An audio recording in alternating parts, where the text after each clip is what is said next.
Good morning, y'all. It's book review time again. I did tell you that I have been reading like a madman, and of course, it's going to be more Warhammer 40k. Today's book is False Gods. So this is the second book in the Horus Heresy book series.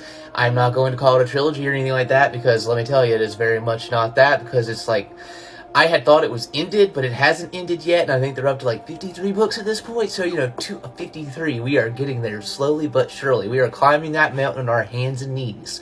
But here we are, we finished the second one, and oh boy, it just continues getting better and better, but also more and more sad and depressing. So we pick back up after the events of the first book, Horus Rising.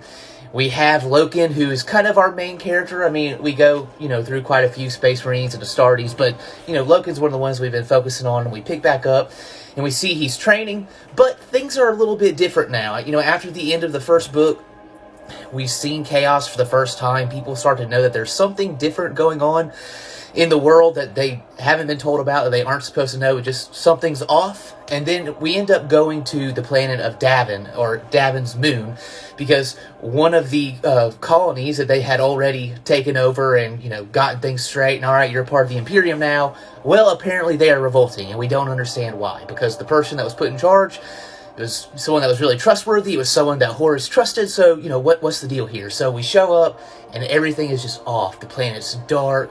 It's grimy. It smells awful. There's sulfur everywhere. Like, what is the deal? And it just all goes downhill from there. For the first time, our warriors see what can happen when chaos is taken over a planet, or in this case, dead bodies.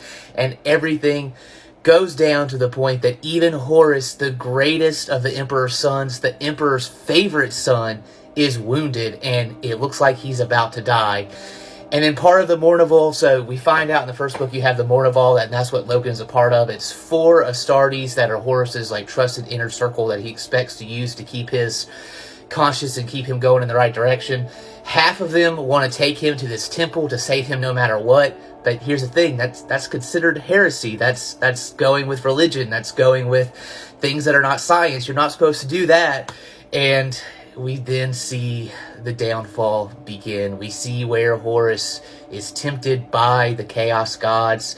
And we leave the end of the book with Horus having to make a choice. And it is, are you going to go in and side with Chaos and then potentially try to overthrow your father, the Emperor? Or are you going to stay the straight and narrow path? And then we see what happens. So this book is awesome. It is so worth reading. Go do number 2. Check it out with an audiobook if you have to. But go give these books a shot. They are so worth it. Number 3 is coming soon. Y'all have a good one.